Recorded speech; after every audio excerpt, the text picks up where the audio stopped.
Aux États-Unis, depuis fin 2017, il n'est pas rare d'avoir un gros titre d'un magazine, enfin d'un journal national sur le sujet. La Fox News a aujourd'hui un intervenant qui parle régulièrement de ces sujets-là, c'est Tucker Carlson. Donc le sujet aujourd'hui, au niveau de la presse, en tout cas américaine, est tout à fait banal. Enfin, aujourd'hui, c'est deux choses qui sont abordées. Et c'est vrai que 2019 a été une année quand même... Alors, assez riche. Qu'est-ce qui a été dit? Qu'est-ce qui a été révélé, dit, déclassifié?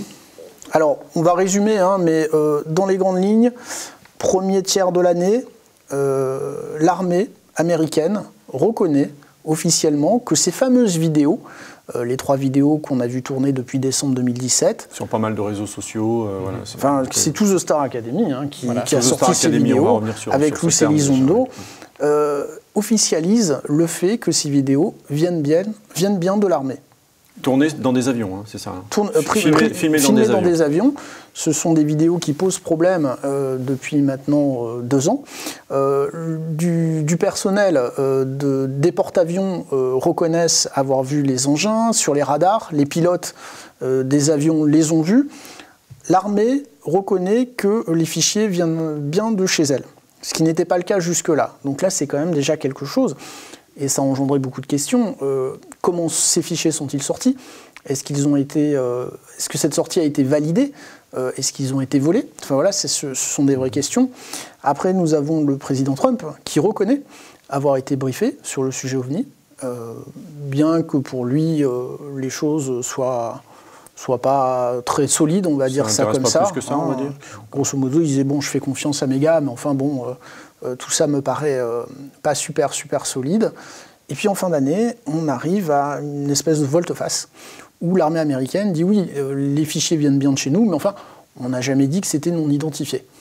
Voilà. Donc on se retrouve quand même. Pourquoi ce volte-face, à votre avis? C'est une vraie question quand même. Alors, pourquoi ce volte-face? Parce que c'est pas rien quand même. Non, c'est pas rien. C'est pas surprenant, tant que ça, mais c'est pas rien.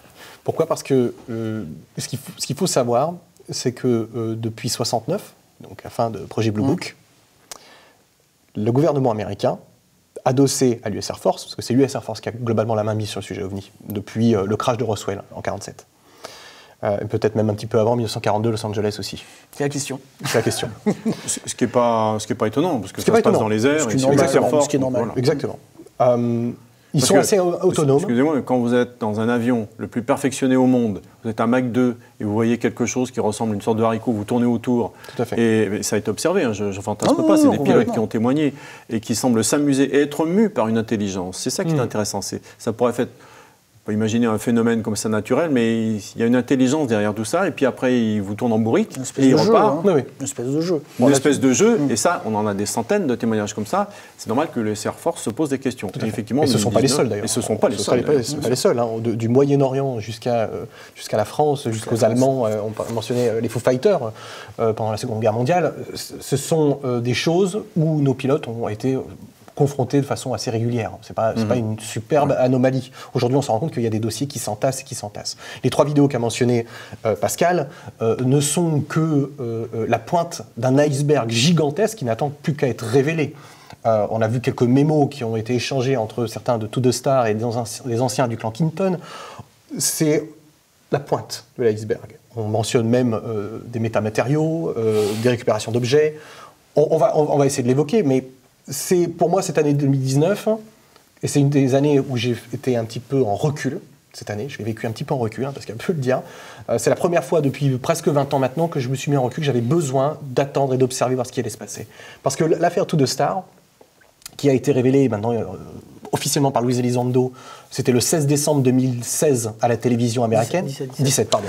Alors donc si vous voulez taper sur les réseaux sociaux, To The Stars, et Luis Elizondo, vous tapez ça et vous aurez des informations complémentaires de tout ce qu'on va dire. Ce personnage sort un peu de nulle part. C'est un ancien du département de la Défense qui va être le responsable d'un projet qui sera d'abord nommé UTIP et puis après UWAI, bref, qui a un autre nom un petit peu plus compliqué.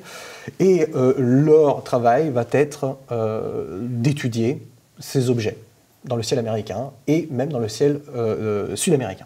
Donc payé par le gouvernement américain. Officiellement, en tout cas, c'est déclaration. C'est un fonctionnaire. 22 millions sur 5 ans. Voilà. Ce qui est une goutte d'eau dans le budget de la défense américaine. Exactement, qui est estimé à plusieurs milliards. Oui, voilà, c'est pas grand-chose non plus. C'est pas grand-chose. Mais ça montre un intérêt du département de la Défense, parce que pour les gens qui nous écoutent, il faut bien comprendre que le système américain est divisé en différentes structures, l'US Navy, l'US Air Force, le département de la Défense, la CIA, et chacun a son propre agenda. Globalement, ça a toujours été le cas, ce sont des agences plutôt indépendantes. Voire concurrentes des fois. Voire même concurrentes. Voire même concurrentes. Qui a plus de budget que l'un, qui va travailler plus sur... Bon, on sait que la CIA, globalement, historiquement, a toujours 2-3 longueurs d'avance sur globalement tous les sujets. Oui, puis des fonds... Des fonds non budgétés, mais disponibles quand même. Exactement. On sait maintenant effectivement qu'il y a ce qu'on appelle les fonds noirs. Les fonds secrets en France, les fonds noirs là-bas. Tous les pays en ont. Tous les pays en ont. Mais aux États-Unis, particulièrement, le système militaire est arrosé régulièrement par ça. Bon, bref. Luis Elizondo fait cette déclaration à la télévision en disant « We may not be alone ». Il semblerait que nous ne soyons pas seuls.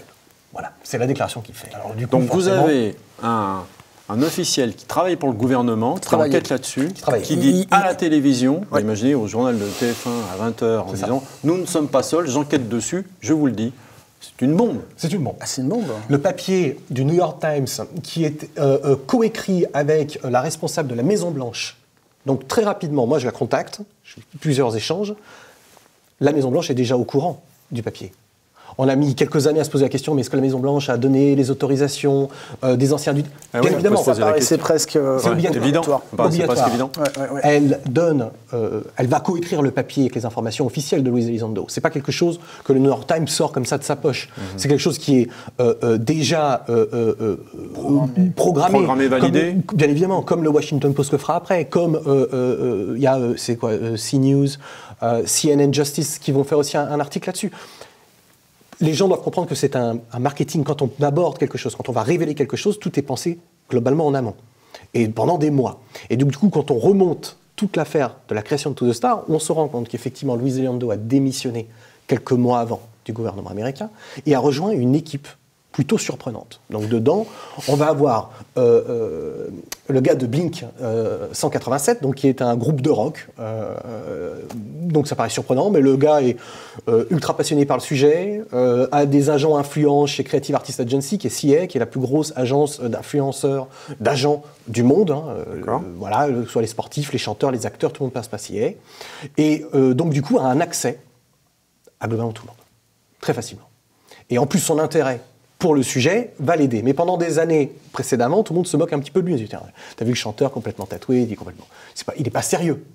Et pourtant, de nombreux mémos déclassés par Wikileaks vont démontrer qu'il est en connexion directe avec le général McCasland, avec Hillary Clinton, avec Podesta. Le chanteur de rock.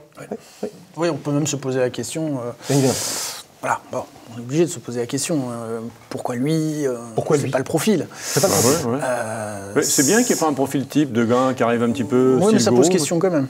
D'accord, mais le problème, c'est que les ufologues internationaux ont tellement été malmenés, décrédibilisés, soit par eux-mêmes, parce que déjà, notre plus grand ennemi, c'est nous-mêmes.